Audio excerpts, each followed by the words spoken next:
August 8th, 2011. Very special date. That is the first day that the real estate show aired on Nutmeg TV.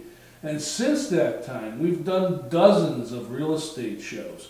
And as you know, in each show, we have an opportunity to answer questions that come into us here at the real estate show. So I took some time to reflect back on some of those questions, and we're going to talk about a few of them here on this episode. It's the real estate show.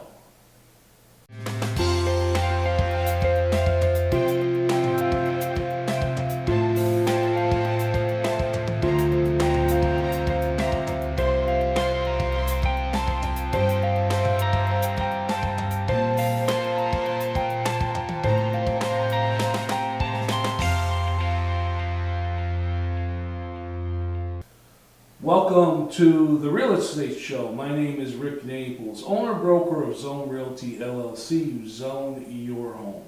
As I said in the opening, I've been doing this show a number of years here on this television station.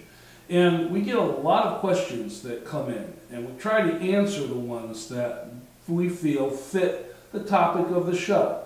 Or sometimes if we don't have a question that's perfectly in line with what we're talking about, I'll do a general commentary. And that's in the section of the show that I created that's called the Real Estate Mailbag. And as you've all seen at the end of the show, this is the section of the show that's the Real Estate Mailbag, and I show our email address. And we pick those questions that we feel, as I said, fit the topic of the show. Now, there's a lot of general questions that come in, and a lot of them are very similar. One of the most popular questions I get here on the Real Estate Show is when is the right time to buy, or for that matter of fact, sell a home? And I've always answered that in general terms, saying that it's the right time for you. But there are a lot of different factors that get involved depending on timing. And of course, we've talked a lot here on the Real Estate Show about marketplaces. Now, real estate is said to be very local. If you've been following the real estate market, you know that some areas are hot and other areas are not. Here in our state of Connecticut, we have several different counties, and sometimes certain counties sit where a house won't sell for a while, and other times the county is hot where a house will sell quickly. That's where the realtor comes into play. You know, if you're a seller and you're looking to sell your home, it's best to sit down with a professional realtor and talk about not only pricing your home, but what the market is doing and the timing of putting that house on the market. Now, sometimes, timing is an issue that you may not be in control of. What I mean by that is, let's say, for instance, you have a job relocation or a change in life or whatever, and you kind of have to put your house on the market right now at this particular point in time. But there are other times where you're considering selling and you want to see if the market comes around where it makes it a good time for you to put your home on the market. And again, as I just said, that's when the realtor comes into play. And on the flip side of that, I get the question from buyers, when is the right time to buy a house? And again, it depends on the buyer's specific situation.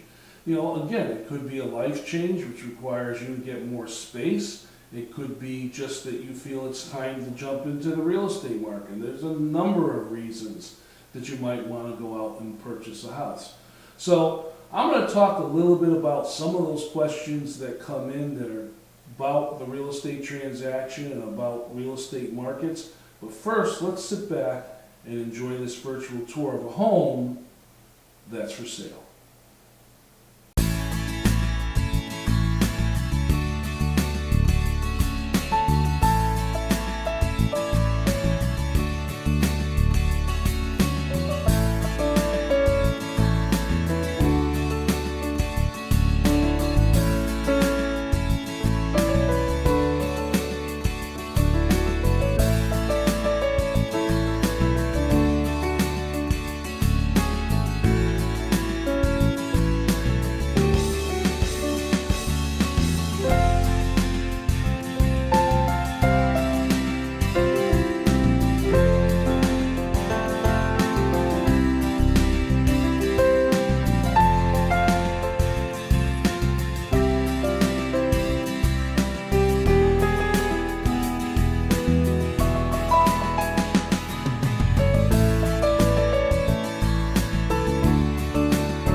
talking here on the Real Estate Show about the multitude of questions that have come in over time. Now, we've been airing this show, well, August 8, 2011, as I said, was the first show. So I've been on the air now 7 years. And that over that time, you get a lot of questions. Most of the questions are around the same kind of subject, and they're standard questions. And every once in a while, you get one that's a little unusual. You know, realtors will do their best to answer the question that their client asks. And they have a lot of knowledge. They've spent a lot of time going through education classes, learning about their markets, and plus they're experienced in the real estate transaction of buying or selling a home. So of course they're going to have answers to a lot of your questions. But if they don't have an answer that rolls off their tongue, they're going to research that answer and direct you or help you find the answer that you need. And some of those questions could be questions that are just normally, they don't come up. It may be a very specific question about a house that's being sold or a house that someone's considering to buy.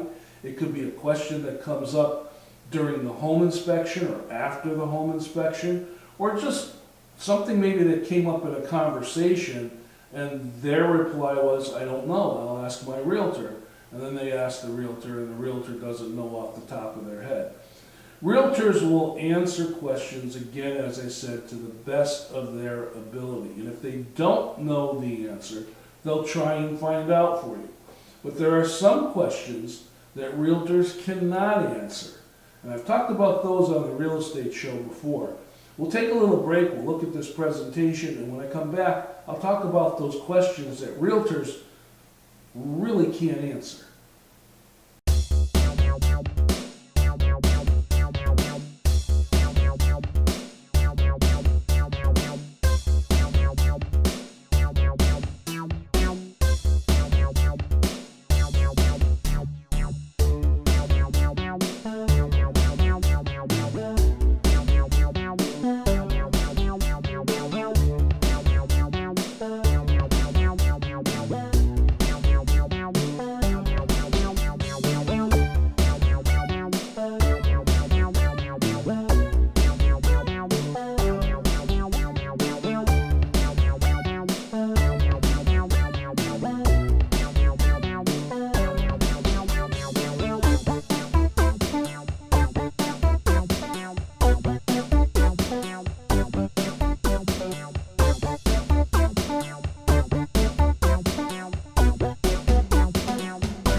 So you're in the middle of a real estate transaction, or you're looking to buy a house, and you're asking questions to your realtor or just inquiring about general information, and you propose a couple of questions to the realtor, and your realtor doesn't give you a direct answer. Now, it's not because they don't know, maybe they do, or it's not because they're trying to avoid it. But quite honestly, there are some questions that it's better for the seller or the buyer to do their own research and ask the question to someone that is better suited to answer their inquiry.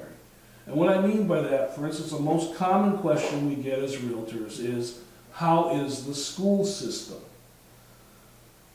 Whether the realtor lives in the area, knows the marketplace, knows the schools or not, realtors tend to not answer questions about school systems. There's a lot of information that's available at the specific school's website or available in general sites on the internet that will tell somebody about school systems. It's up to the buyer to research that on their own and make their own decisions.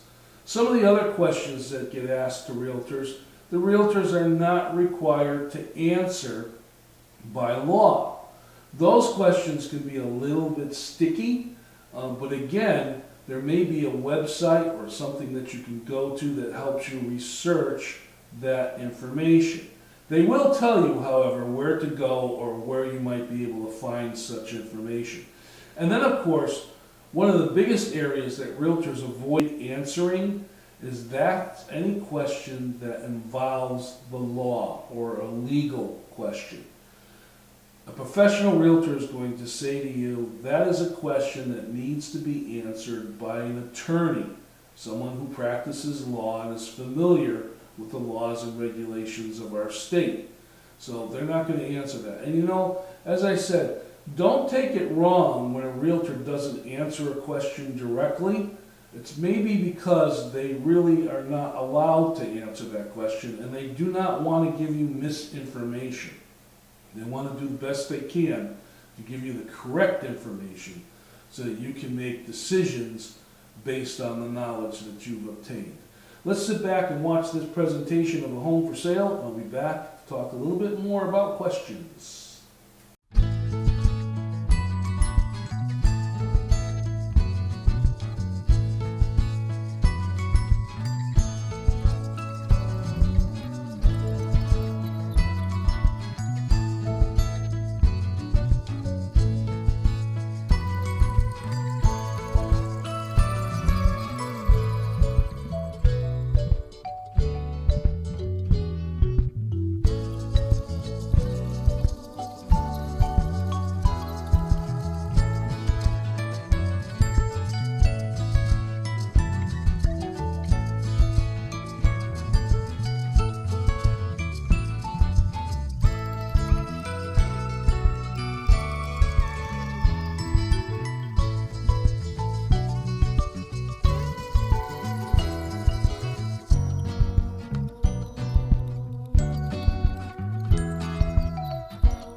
Sometimes I get questions here on the real estate show that are a little bit strange. They're a little bit off the wall. Questions that come in specifically from first-time buyers. There are a lot of them. It's an exciting new thing to get into purchasing a home for the very first time. So buyers asked a lot of questions. There's a rule to follow, folks, and that's to keep in mind, whether you're a seller or a buyer, that you'll never get an answer to a question unless you ask it. Or on the flip side of that, there's never a question that doesn't have an answer. So you need to be able to write down or put together the questions you might have and talk to your realtor during the real estate transaction. And again, as I've been saying, the realtor does their best to answer the questions to the best of their ability. Now, strange questions. Sometimes you get questions that are, well, they're the unusual type questions. Those are the questions that are centered around the word why. Why is the seller selling the home? Why is that particular, whatever it might be, like that in the house? Or why would we be looking to change that or do that? And then you follow up with how. How would we do this? How would we say this? Or how would we change this? Or so on and so forth. As I said, there's a lot of information out there. The realtor's specialty is to guide you through the real estate transaction and all the bumps and turns that can happen as you're progressing along to that closing or to getting the keys on the property that you're looking to buy. They're also there to offer counseling services to the seller in the process of selling the home if they're representing the seller that's selling the home. It's really important to know when you're going to work with a realtor, in whatever situation you happen to be in, who the realtor is going to be representing during that transaction. And that's a very good question to ask. If you're a buyer and you're working with a realtor, then they're going to be representing your best interests. But if it's a home you're going to look to see, that house most likely has been listed by a real estate agency, and the realtor who has listed that home, their obligation or fiduciary duty, as we've talked about here on the real estate show, is to the seller of the home. Let's sit back and watch this presentation on another home that's for sale, and I'll be back with this section of the show that I've been talking about, the real estate mailbag.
This is the part of the real estate show I call the real estate mailbag. It's an opportunity for me to address questions that are sent here to the real estate show about the topic of the show or just general questions that come in. You have to realize that sometimes when a question comes in, here on the real estate show, we do our best to answer it, but we're not here to step on the toes of other realtors. If you're working with a real estate agent or with a realtor and you've signed that buyer representation agreement, address your question to them. They're the person that you're working with and the person that you're hiring to help you during your real estate transaction, and they're the go-to as far as the answer on your question might be. My name is Rick Naples. This has been the Real Estate Show. Thank you very much for watching. I'll see you next time.